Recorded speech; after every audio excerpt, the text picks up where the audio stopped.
الحمد لی ولی ششی والصلاة علی نبی ششی وعلی آلہ واصحابہ المتأدبین بآدابہ اما بعد فاعوذ باللہ من الشیطان الرجیم بسم اللہ الرحمن الرحیم الحمد للہ عز وجل۔ درس نظامی کے نصاب میں داخل مختلف کتب ہم ویڈیو کی شکل میں پڑھ رہے ہیں۔ آج ہم انشاءاللہ عز وجل ایک اور نئی کتاب شروع کرنے جا رہے ہیں۔ یہ کتاب بھی بعض مدارس میں مختلف مدارس میں داخل نصاب ہے۔ ابتدائی طالب علموں کو علم نحو سے آگاہ کرنے کے لیے، علم نحو سکھانے کے لیے دراست النحو ایک بہترین کتاب ہے۔ جو طالب علم ابتدائی طور پر داخلہ لیتے ہیں انہیں علم نحو پڑھانے کے لیے یہ ایک بہترین کتاب ہے۔ تو آج ہم انشاءاللہ عز وجل اس میں سے کچھ پہلا صفحہ انشاءاللہ پڑھیں گے۔ کچھ اصطلاحات جو اس میں بیان کیے ہوئے ہیں، جو اس میں دیے گئے ہیں، انشاءاللہ عز وجل آج ہم شروع کریں گے۔ تو آئیے بلا کسی تاخیر اپنے مقصد کی طرف چلتے ہیں۔ بسم اللہ الرحمن الرحیم الحمد للہ الذی انطقنا بکلمۃ الاسلام ووفقنا لاصلاح العقائد والکلام والصلاة والسلام علی رسولہ وحبیبہ وعلی آلہ وصحبہ المتأدبین بآدابہ۔ نمبر 1 سب سے پہلے بیان کر رہے ہیں، جو بات آدمی کے منہ سے نکلتی ہے اس کو لفظ کہتے ہیں۔ جو بھی بات آدمی کے منہ سے نکلتی ہے، جو بات بھی آدمی کہتا ہے اسے لفظ کہتے ہیں۔ لفظ کی تعریف کیا ہوئی؟ جو بات آدمی کے منہ سے نکلتی ہے، جو بات آدمی کہتا ہے اسے لفظ کہتے ہیں۔ جو بات آدمی کے منہ سے نکلتی ہے اس کو لفظ کہتے ہیں۔ لفظ کی دو قسمیں ہیں۔ لفظ دو طرح کا ہوتا ہے۔ نمبر 1 موضوع، نمبر 2 محمل۔ یہ بیان کر رہے ہیں، لفظ کی دو قسمیں ہیں، موضوع اور محمل۔ موضوع معنی دار لفظ کو کہتے ہیں۔ موضوع کسے کہتے ہیں؟ معنی دار لفظ کو موضوع کہتے ہیں۔ جس لفظ کا کوئی معنی ہوتا ہے، جو لفظ کوئی معنی بتلاتا ہے، اس لفظ کو موضوع کہتے ہیں۔ اور محمل بے معنی لفظ کو کہتے ہیں۔ جس لفظ کا کوئی معنی نہیں ہوتا، جو لفظ بے معنی ہوتا ہے اسے محمل کہتے ہیں۔ جیسے پانی وانی میں پانی معنی دار لفظ ہے، کیونکہ پانی سے ایک معنی سمجھ میں آ رہا ہے۔ پانی سے ایک چیز سمجھ میں آ رہی ہے جسے ہم پی رہے ہیں، تو پانی سے ایک معنی سمجھ میں آ رہا ہے، پانی معنی دار لفظ ہے۔ وہی فرما رہے ہیں، جیسے پانی وانی میں پانی معنی دار لفظ ہے اور وانی بے معنی، تو پانی موضوع ہے اور وانی محمل، کیونکہ وانی سے کوئی چیز سمجھ میں نہیں آتی اور وانی بے معنی لفظ ہے اور پانی بامعنی لفظ ہے۔ تو پانی جب بامعنی لفظ ہوا اور بامعنی لفظ کو موضوع کہتے تھے، تو پانی ہوا موضوع لفظ، اور وانی کیونکہ بے معنی لفظ ہے، اس کا کوئی معنی نہیں ہے، اور بے معنی لفظ کو محمل کہتے ہیں، اسی وجہ سے وانی کو محمل کہیں گے۔ والحاصل کیا؟ اولاً لفظ کسے کہتے ہیں؟ انسان کے منہ سے، آدمی کے منہ سے جو بات نکلتی ہے اسے لفظ کہتے ہیں۔ لفظ دو طرح کے ہوتے ہیں، موضوع اور محمل۔ بامعنی لفظ کو موضوع کہتے ہیں، بے معنی لفظ کو محمل کہتے ہیں۔ آگے دیکھیں، نمبر 2 لفظ موضوع کی دو قسمیں ہیں۔ لفظ موضوع کی پھر دو قسمیں ہیں، مفرد اور مرکب۔ لفظ موضوع بھی دو طرح کا ہوتا ہے، کوئی مفرد ہوتا ہے، کوئی مرکب ہوتا ہے، یعنی لفظ موضوع کی بھی دو قسمیں ہیں، مفرد اور مرکب۔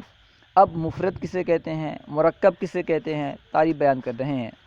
مفرد اس لفظ موضوع کو کہتے ہیں جو چند لفظوں سے مل کر نہ بنا ہو۔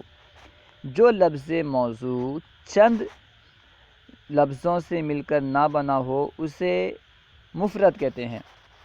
جیسے مثال دیکھیں، مثال میں بتا رہے ہیں کتابن، قلم، دواتن۔ دیکھیں کتابن یہ ایک لفظ ہے، اسی طرح قلم بھی ایک لفظ ہے، دواتن بھی ایک لفظ ہے۔ یہ تمام ایسے الفاظ ہیں جو چند الفاظ سے مل کر نہیں بنے، یعنی کتابن ایک لفظ ہے، یہ کسی یعنی 3-4 لفظ سے یا 2 لفظ سے مل کر کتابن نہیں بنا ہے۔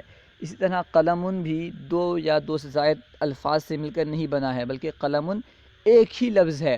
اسی طرح دواتن بھی 2 یا 2 سے زائد الفاظ سے مل کر نہیں بنا، بلکہ ایک ہی لفظ ہے۔ تو یہ تمام مفرد ہوئے، کتابن، قلم، دواتن وغیرہ مفرد ہیں۔ وہ فرما رہے ہیں مفرد اس لفظ موضوع کو کہتے ہیں جو چند لفظوں سے مل کر نہ بنا ہو، جیسے کتابن، قلم، دواتن۔ مفرد ہی کو کلمہ بھی کہتے ہیں، مفرد کو کلمہ بھی کہتے ہیں۔ تو مفرد کے کتنے نام ہوئے؟ ایک ہوا مفرد، دوسرا ہوا کلمہ۔ مفرد کے 2 نام، ایک مفرد، دوسرا کلمہ۔ اور مرکب اس لفظ موضوع کو کہتے ہیں جو چند لفظوں سے مل کر بنا ہو، جیسے اللہ غفور، رجل مؤمن۔ دیکھیں اللہ غفور یہ 2 لفظوں سے مل کر بنا ہے۔ اللہ، لفظ اللہ یہ ایک لفظ ہے، غفور ایک لفظ ہے، تو یہ 2 لفظوں سے مل کر بنا ہے۔ اسی طرح رجل مؤمن یہ بھی 2 لفظوں سے مل کر بنا ہے، تو یہ مرکب ہوا۔ تو اس کا حاصل کیا ہوا؟ ہم جو آپ نمبر 2 میں پڑھے کہ لفظ موضوع کی بھی 2 قسمیں ہیں، نمبر 1 مفرد، نمبر 2 مرکب۔ مفرد کسے کہتے ہیں؟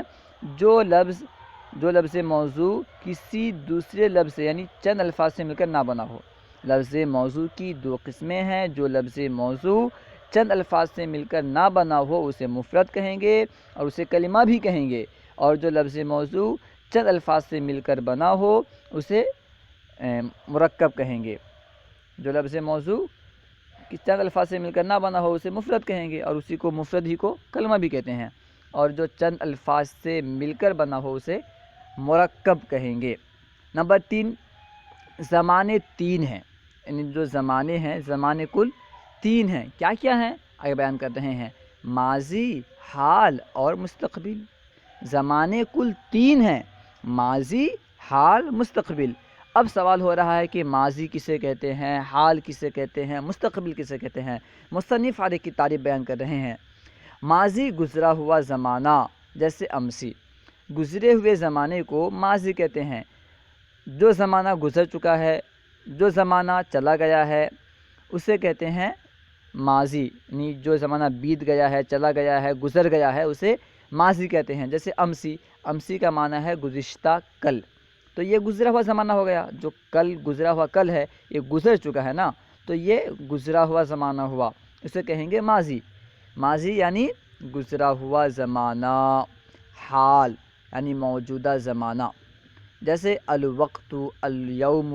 حال کسے کہتے ہیں؟ موجودہ زمانے کو حال کہتے ہیں۔ جو زمانہ ابھی موجود ہے اسے کہیں گے حال، جیسے الوقت یعنی ابھی کا وقت، اور الیوم یعنی آج۔ تو یہ زمانہ ابھی موجود ہے اسے حال کہیں گے، حال یعنی موجودہ زمانہ۔ مستقبل کسے کہیں گے؟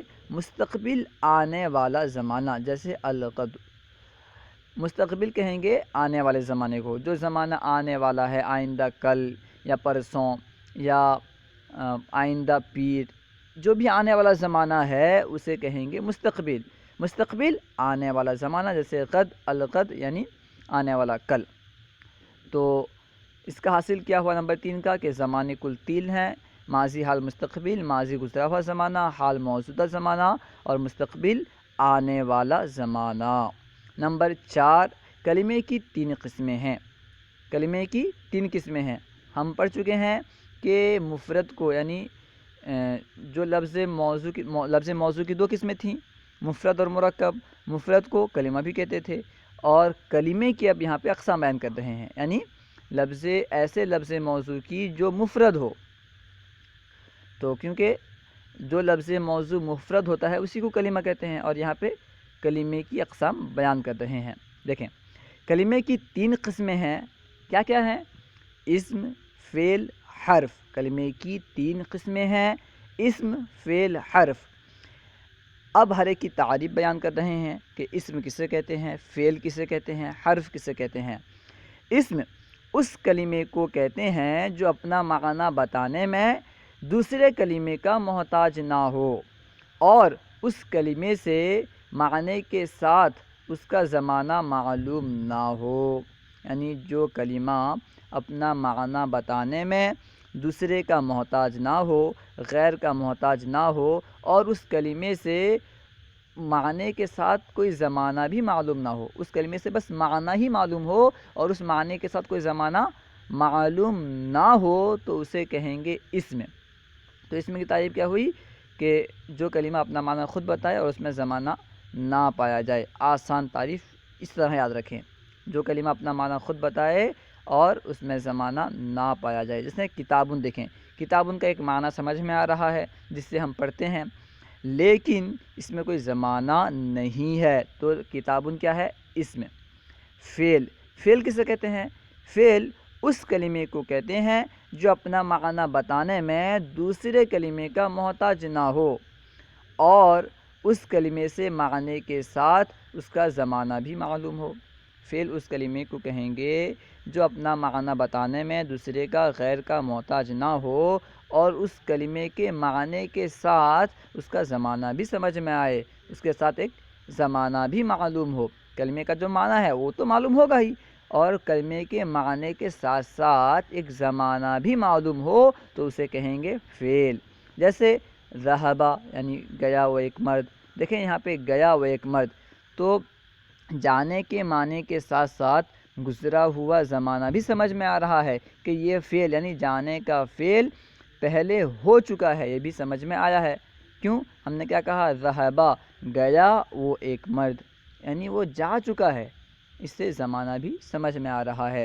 یذہب یعنی جاتا ہے یا جائے گا وہ ایک مرد، تو یہاں پہ دیکھیں جانے کا معنی، جانے کے معنی کے ساتھ ساتھ ایک زمانہ بھی سمجھ میں آ رہا ہے، زمانہ حال استقبال بھی سمجھ میں آ رہا ہے، تو اسے کہیں گے فعل۔ فعل کی تعریف کیا ہوئی کہ جو کلمہ اپنا معنی خود بتائے اور اس میں زمانہ بھی ہو۔ آسان تعریف اس طرح یاد رکھیں۔ اب حرف کسے کہتے ہیں؟ حرف اس کلمے کو کہتے ہیں جو اپنا معنی بتانے میں دوسرے کلمے کا محتاج ہو۔ حرف اس کلمے کو کہتے ہیں جو اپنا معنی بتانے میں دوسرے کلمے کا محتاج ہو، یعنی بغیر دوسرے کلمے کے ملائے ہوئے اس کا معنی معلوم نہ ہو، یعنی اگر دوسرے کلمے کو نہیں ملائیں گے تو اس کا معنی معلوم نہیں ہوگا، اسے کہیں گے حرف۔ جو کلمہ اپنا معنی خود نہ بتائے بلکہ دوسرے کلمے سے مل کر بتائے، اگر دوسرے کلمے کو نہیں ملائیں گے وہ اپنا معنی نہیں بتائے گا تو اس کلمے کو کہیں گے حرف۔ جیسے من، علی، الی، اگر صرف من من من من من کہتے رہیں کچھ معنی سمجھ میں نہیں آئے گا جب تک کہ دوسرے کلمے سے نہ ملائیں۔ اسی طرح الی ہے، اسی طرح علی وغیرہ ہیں۔ تو من کا معنی ہے سے، علی کا مطلب ہوتا ہے پر، الی کا مطلب ہوتا ہے تک۔ اب سے کہتے ہیں بھائی کہاں سے کہاں تک، کس پر؟ جب تک کوئی دوسرا کلمہ نہیں ملائیں گے تو ان کا معنی صحیح طرح سمجھ میں نہیں آئے گا، تو یہ حرف ہوئے۔ نمبر 5، مرکب کی دو قسمیں ہیں۔ لفظ موضوع کی دو قسمیں تھیں، نمبر 1 مفرد، نمبر 2 مرکب۔ مفرد کو کلمہ کہتے تھے، اب کلمے کی ہم جو اقسام تھے، 3 اقسام تھے کلمے کی، یعنی اسم فعل حرف، اسے پڑھ چکے۔ اب مرکب کے بارے میں بیان کر رہے ہیں۔ مرکب کی دو قسمیں ہیں، نمبر 1 مفید، نمبر 2 غیر مفید۔ مرکب کی دو قسمیں ہیں، مفید اور غیر مفید۔ اب ہر ایک کی تعریف بیان کر رہے ہیں کہ مرکب مفید کسے کہتے ہیں، مرکب غیر مفید کسے کہتے ہیں۔ مرکب مفید اس کلمے کو کہتے ہیں جس کو سن کر کوئی خبر یا کسی چیز کی طلب معلوم ہو۔ مرکب مفید اس کلمے کو کہتے ہیں، فرما رہے ہیں کہ مرکب مفید اس مرکب کو کہتے ہیں جس کو سن کر کوئی خبر یا کسی چیز کی طلب معلوم ہو۔ اگر خبر معلوم ہو تب بھی مرکب مفید ہے، اگر طلب معلوم ہو تب بھی مرکب مفید ہے۔ یا تو خبر معلوم ہو یا طلب معلوم ہو، ایک ہی ساتھ دونوں معلوم ہونا ضروری نہیں ہے، ایسا ہو بھی نہیں سکتا کہ ایک ہی چیز سے خبر بھی معلوم ہو اور طلب بھی معلوم ہو۔ تو مرکب مفید کی تعریف کیا ہوئی؟ مرکب مفید وہ مرکب ہوتا ہے، ایسا مرکب ہوتا ہے جس سے کسی چیز کی خبر یا طلب معلوم ہوتی ہے۔ اب مرکب مفید کے بارے میں بتا رہے ہیں کہ مرکب مفید کو جملہ بھی کہتے ہیں اور کلام بھی، یعنی مرکب مفید کے کل 3 نام، ایک تو مرکب مفید ہی ہے، دوسرا جملہ اور تیسرا کلام۔ مرکب مفید کو جملہ بھی کہتے ہیں، کلام بھی کہتے ہیں، اور مرکب مفید تو پہلے سے ہے ہی، تو اس طرح کل 3 نام ہوئے۔ اب مرکب غیر مفید کی تعریف بیان کر رہے ہیں۔ مرکب غیر مفید اس مرکب کو کہتے ہیں جس کو سن کر نہ کوئی خبر معلوم ہو، نہ کسی چیز کی طلب معلوم ہو۔ مرکب غیر مفید کسے کہتے ہیں؟ مرکب غیر مفید اس مرکب کو کہتے ہیں جسے سننے کے بعد نہ تو کوئی خبر معلوم ہو اور نہ ہی کوئی طلب معلوم ہو، کسی چیز کی طلب بھی معلوم نہ ہو، کسی چیز کی خبر بھی معلوم نہ ہو، تو اسے کہیں گے مرکب غیر مفید، کیونکہ کوئی فائدہ حاصل نہیں ہوا، نہ کسی چیز کے بارے میں خبر ملی ہے اور نہ ہی کسی چیز کے بارے میں طلب معلوم ہوئی ہے، تو اسے کہیں گے مرکب غیر مفید۔ مرکب غیر مفید ہمیشہ کسی جملے کا جز ہی ہوگا۔ مرکب غیر مفید ہمیشہ کسی جملے کا جز بنے گا، وہ مکمل جملہ نہیں ہو سکتا۔ نمبر 6، مرکب مفید کی 2 قسمیں ہیں۔ اب مرکب مفید کی اقسام بیان کر رہے ہیں۔ مرکب مفید کی 2 قسمیں ہیں، جملہ خبریہ اور جملہ انشائیہ۔ مرکب مفید کو کیونکہ جملہ بھی کہتے تھے اور کلام بھی کہتے تھے، تو مرکب مفید کی 2 قسمیں ہیں، جملہ خبریہ، جملہ انشائیہ۔ جملہ خبریہ اس جملے کو کہتے ہیں جس سے کوئی خبر معلوم ہو۔ جملہ خبریہ کسے کہتے ہیں؟ جملہ خبریہ اس جملے کو کہتے ہیں جس سے کوئی خبر معلوم ہو، یعنی ایسی بات معلوم ہو جس کو سچ اور جھوٹ کہہ سکیں، یا تو سچ کہہ سکیں یا جھوٹ کہہ سکیں۔ ایسی بات معلوم ہو تو اسے کہیں گے یہ جملہ خبریہ ہے۔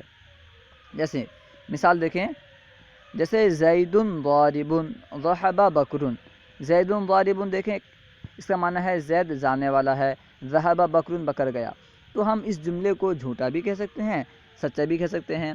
زید ضارب، زید مارنے والا ہے، اگر واقعی زید مارنے والا ہوگا تو ہم کہہ سکتے ہیں کہ جملہ سچ ہے۔ اگر واقعی میں زید مارنے والا نہیں ہوگا تو ہم کہیں گے نہیں بھائی، یہ جملہ جو ہے جھوٹا ہے، زید ضارب یہ جملہ جھوٹا ہے کیونکہ زید مارنے والا نہیں ہے۔ اسی طرح ذهب بکر، اس کا معنی ہے بکر گیا، اگر واقعی بکر گیا ہوگا تو ہم کہیں گے بھائی سچ ہے، یہ جملہ سچ ہے، یعنی زید گیا یہ جملہ سچ ہے۔ اگر زید نہیں گیا ہوگا تو ہم کہیں گے بھائی یہ جملہ غلط ہے، یہ جملہ جھوٹ ہے، یہ جملہ سچ نہیں ہے، یعنی یہ دونوں جملے کو ہم سچا اور جھوٹا کہہ سکتے ہیں، تو معلوم ہوا کہ جملہ خبریہ ہے۔ دوسرا جملہ ہے جملہ انشائیہ۔ مرکب مفید کی دوسری قسم جملہ انشائیہ ہے۔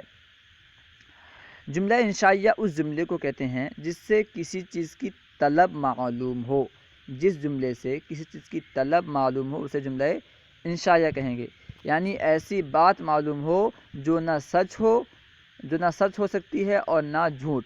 یہاں پہ طلب معلوم ہو سے مراد کیا ہے؟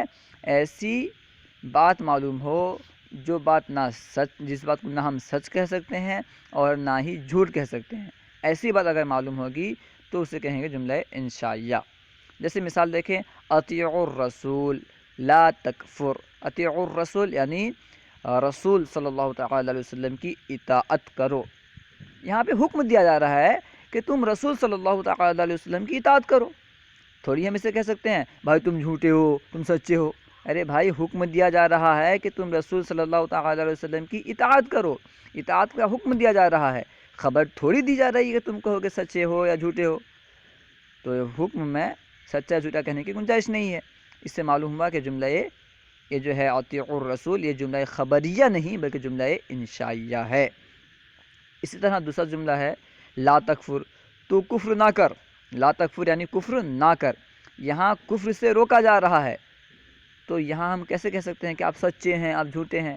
ارے بھائی اگر کوئی خبر دی جاتی تو ہم کہتے کہ ہاں آپ سچے ہیں، یا پھر یہ خبر سچی ہے جھوٹی ہے۔ جب خبر نہیں دی جا رہی ہے، آپ کو ایک چیز سے روکا جا رہا ہے، کفر کرنے سے روکا جا رہا ہے، کہا جا رہا ہے کہ آپ کفر مت کیجیے، تو آپ اسے کیسے کہہ سکتے ہیں کہ یہ بات جھوٹی ہے یا سچی ہے؟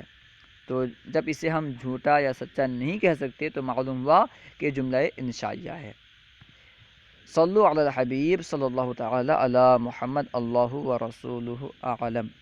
انشاءاللہ عز و جل اگر اللہ نے چاہا تو ان کا ایک نقشہ بنا کر کے ہم آئندہ کبھی نہ کبھی انشاءاللہ پڑھیں گے، اس طرح آسان انشاءاللہ بہت آسان ہو جائے گا۔ یاد رکھنا، سب سے پہلے تو لفظ ہوگا، پھر لفظ کی دو قسمیں بنیں گی، موضوع محمول، پھر موضوع لفظ کی دو قسمیں بنیں گی، مفرد مرکب، پھر مفرد کی دو قسمیں بنیں گی۔ اس طرح جو بھی ہم پڑھتے ہوئے آئے ہیں انشاءاللہ عز و جل اللہ نے چاہا تو آئندہ کسی سبق میں اس کا نقشہ بنا کر کے ہم آسانی کے لیے پیش کریں گے۔ ہمارے یوٹیوب چینل فیضان درس نظامی کو ضرور سبسکرائب کریں۔ اگر کہیں کوئی بات آپ کو سمجھ میں نہ آئی ہو یا سوال کرنا چاہتے ہوں تو ضرور سوال کریں کمنٹ باکس میں، انشاءاللہ عز و جل جواب مل جائے گا۔